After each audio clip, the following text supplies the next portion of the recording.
America ने कहा कि हम जमीन से हमले करेंगे, तो ईरान बोला दम है तो आओ, अमेरिकी सैनिकों का इंतजार है, अटैक करो, हम अंगारे बरसाएंगे, हम आग बरसाएंगे और इस कदर बरसाएंगे कि आधा अमेरिका सुलग उठेगा। और पहले ही ईरान ने एक के बाद एक इतने ताबड़तोड़ अटैक किए हैं कि अमेरिका की हर 2 दिन पर बदलती हुई स्ट्रेटजी ये दिखाती है कि अमेरिका ने इस बात का अंदाजा भी नहीं लगाया था कि ईरान इतनी अग्रेसिवली रिटेलिएट करेगा, ईरान इस तरीके से पलटवार करेगा। ईरान की क्षमताओं को, ईरान की कैपेबिलिटीज को, ईरान की ताकत को कम समझने की अमेरिका ने भूल कर ली थी। ईरान पर अमेरिकी सेना की जमीनी हमले की खबरों के बीच ईरान ने कहा है कि वो मुकाबला करने को तैयार है।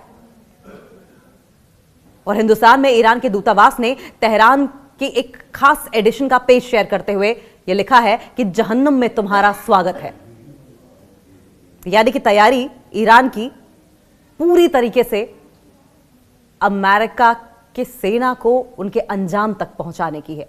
इसमें यह भी लिखा है कि ईरान की जमीन पर पैर रखने वाले अमेरिकी सैनिक सिर्फ ताबूतों में ही लौटेंगे, जिंदा वापस नहीं जाएंगे। पेंटागन में ईरान में कई हफ्तों तक जमीनी कार्रवाई करने की तैयारी कर रहा है, ऐसी जानकारी आई थी। पेंटागन यानी कि अमेरिका का डिफेंस डिपार्टमेंट।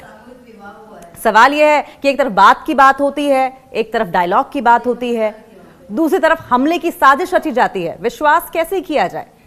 और संभवतः पहली बार ऐसा होगा कि अमेरिका वो कंट्री बनकर खड़ा है कि अमेरिका के साझेदार भी, अमेरिका के सहयोगी, अमेरिका के दोस्त भी अमेरिका के ऊपर भरोसा नहीं कर पा रहे होंगे।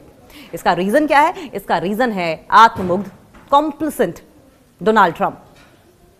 ईरान की सरकारी समाचार एजेंसी है इरना समेत कई ऐसी ईरानी मीडिया हैं, कई ऐसे मीडिया ऑर्गेनाइजेशंस हैं जिन्होंने ईरान की संसद के अध्यक्ष मोहम्मद बागर गालिबाफ का एक संदेश पब्लिश कराया। युद्ध शुरू होने के 30 दिन पूरा होने के मौके पर इस संदेश में गालिबाफ कहते हैं कि दुश्मन पब्लिकली बातचीत के संकेत देता है, जबकि पर्दे के पीछे जमीनी हमले की साजिश रच रहा है। इसे डबल स्टैंडर्ड्स ना कहा जाए तो क्या कहा जाए? उन्होंने यह भी कहा कि अमेरिका 15 पॉइंट्स की एक सूची के साथ अपनी इच्छाएं सामने रखता है, अपनी शर्तें सामने रखता है और फिर युद्ध खत्म करने की बात करता है। और ये शर्तें भी ऐसी हैं जो अमेरिका युद्ध से हासिल नहीं कर पाया है, युद्ध के बूते नहीं मनवा पाया है।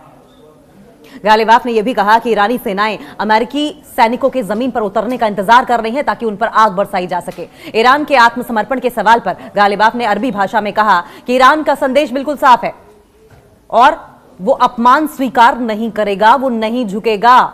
इस बीच कुछ रिपोर्ट्स में दावा यह भी किया गया है कि ट्रंप प्रशासन ने गालिबाफ को एक संभावित साझेदार के रूप में देखा था। यानी कि यही गालिबाफ है जो आंखें तरेर रहे हैं अमेरिका को। गालिबाफ को उन्होंने अपनी कठपुतली बनाने का सोचा था, अपने इशारों पर नचाने का सोचा था, लेकिन यहां पासा उल्टा पड़ गया। गालिबाफ को उन्होंने अपने साझेदार के रूप में देखा था और यहां तक कि भविष्य के एक नेता के रूप में भी देखा था। उन्हें लगा था कि गालिबाफ को वो अपने तरीके से इस्तेमाल करेंगे, लेकिन ऐसा हुआ नहीं। बड़ा झटका डोनाल्ड ट्रंप को लगा। जमीनी हमले की तैयारी क्या सच्चाई है? दरअसल पेंटागन ईरान में कई हफ्तों तक जमीनी कार्रवाई करने की तैयारी कर रहा है। अगर राष्ट्रपति ट्रंप हमले की योजना को मंजूरी देते हैं तो युद्ध का एक नया चरण, एक नया स्टेज शुरू हो जाएगा, जो पहले 4 हफ्तों की तुलना में अमेरिकी सैनिकों के लिए काफी ज्यादा खतरनाक हो सकता है। क्योंकि पहली बार ऐसा होगा, अफगानिस्तान को अगर छोड़ दिया जाए तो बूट्स ऑन ग्राउंड अमेरिका की ओर से उतारे जाएंगे और यह अमेरिका के लिए ऐसा चक्रव्यूह होगा जिसमें वो फंसता नजर आएगा। क्योंकि एयर सुप्रीमेसी की अगर बात कर ली जाए तो महज कुछ ही ऐसे इलाके हैं ईरान के, वो भी आउटर इलाके, गिने चुने छोटे मोटे इलाके, ऑलमोस्ट नेग्लिजिबल अगर कहा जाए तो गलत नहीं होगा, जिन पर एयर सुप्रीमेसी अमेरिका दिखा पाया है। और अमेरिका तो अपने डिफेंस इक्विपमेंट्स, आर्मामेंट्स और एयर सुप्रीमेसी के लिए ही जाना जाता है। वहां पर भी ईरान के हाथों मात खानी पड़ी अमेरिका को। अमेरिकी सेंट्रल कमांड ने यह कहा कि युद्धपोत यूएसएस त्रिपोली इस इलाके में पहुंच गया है। सोशल मीडिया पर एक पोस्ट में बताया गया कि यूएसएस त्रिपोली जिस यूनिट का नेतृत्व कर रहा है, जिस यूनिट की अगुवाई कर रहा है, उसमें 5000 नाविक हैं और नौसैनिक भी हैं जो कई युद्धपोतों में तैनात हैं। रिपोर्ट्स में यह भी कहा गया है कि मौजूदा योजनाओं के मुताबिक जो प्लानिंग की जा रही है उसके हिसाब से ऐसे जमीनी ऑपरेशन पूरे पैमाने पर हमला नहीं होंगे, बल्कि सोशल ऑपरेशंस, फोर्सेस और जो ट्रेडिशनल पैदल सेना होती है, पैदल सेना के जवानों के मिले जुले दस्ते की छापेमारी अभियान होंगे। माना यह भी जा रहा है कि अमेरिका के पास 4000 से ज्यादा अमेरिकी नौसैनिक समुद्र में मौजूद जहाजों पर हैं, जो खाड़ी की ओर बढ़ रहे हैं। और इसके अलावा 82वीं एयरबोर्न डिवीजन के पैराट्रूपर्स को अलर्ट पर रखा गया है और आगे और सैनिक भेजने पर चर्चा की जा रही है। हालांकि इस बीच 3 देशों, जिसमें इजिप्ट है, सऊदी अरब है और टर्की है, मिस्र, सऊदी अरब और तुर्की के विदेश मंत्री पाकिस्तान में मिडिल ईस्ट के हालातों पर चर्चा करने के लिए जुटे हुए हैं। पाकिस्तान ने अमेरिका और ईरान के बीच बातचीत की मेजबानी की पेशकश भी की थी। और अब तक अमेरिका ने क्या कहा है? इसी महीने की शुरुआत में ट्रंप ने पत्रकारों से कहा कि मैं कहीं भी फौज भेज रहा हूं, लेकिन इसके तुरंत बाद उन्होंने यह भी जोड़ दिया कि अगर भेज रहा होता तो यकीनन आपको नहीं बताता। यानी अपनी ही बातों से यू टर्न ले लेना, अपने ही खोदे गड्ढे में गिर जाना, यह डोनाल्ड ट्रंप की पुरानी आदत है। अमेरिका के विदेश मंत्री मार्को रूबियो ने कहा कि अमेरिकी अपने लक्ष्य बिना किसी जमीनी फौज के भी हासिल कर सकते हैं। सवाल यह है कि अगर आप कर सकते थे तो पिछले 1 महीने में किया क्यों नहीं? उन्होंने यह भी स्पष्ट किया, यह भी साफ किया कि हालिया सैन्य तैनातियों का मकसद ट्रंप को ऑप्शन देना है। उनके शब्दों में, हम हमेशा राष्ट्रपति को हालात के हिसाब से फैसले बदलने के लिए ज्यादातर अवसर देने को तैयार रहते हैं और फैसले बदलने में तो डोनाल्ड ट्रंप माहिर हैं। अमेरिकी सेंट्रल कमांड ने बताया कि युद्धपोत यूएसएस त्रिपोली इस रीजन में पहुंच गया है। अमेरिका पर अविश्वास कोई नया नहीं है। देखिए, जो घटनाएं हो रही हैं, जिस तरह की स्टेटमेंट्स अमेरिका की ओर से दी जा रही हैं और उसके बाद यू टर्न, कोई नई बात नहीं है कि अमेरिका पर भरोसा नहीं किया जा सकता, और खासकर तब जब अमेरिका के प्रेसिडेंट डोनाल्ड ट्रंप रहे हैं। ईरान की संसद के अध्यक्ष गालिबाफ ने अमेरिका पर जो अविश्वास जताया है वो पहली बार नहीं है।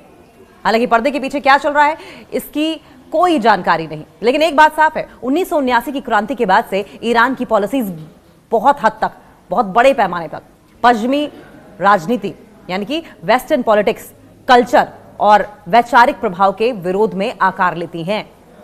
यानी कि 1979 के क्रांति के बाद से ईरान वेस्टर्न पॉलिसीज के खिलाफ खुलकर खड़ा रहा है और वो अमेरिका और इजराइल को अक्सर अपने मुख्य कॉम्पिटिटर्स के रूप में देखता रहा है। 28 फरवरी को शुरू हुआ वो मौजूदा युद्ध जेनेवा में अमेरिका और ईरान के बीच इनडायरेक्ट न्यूक्लियर डायलॉग के तीसरे दौर के सिर्फ 2 दिन बाद ही शुरू हो गया था।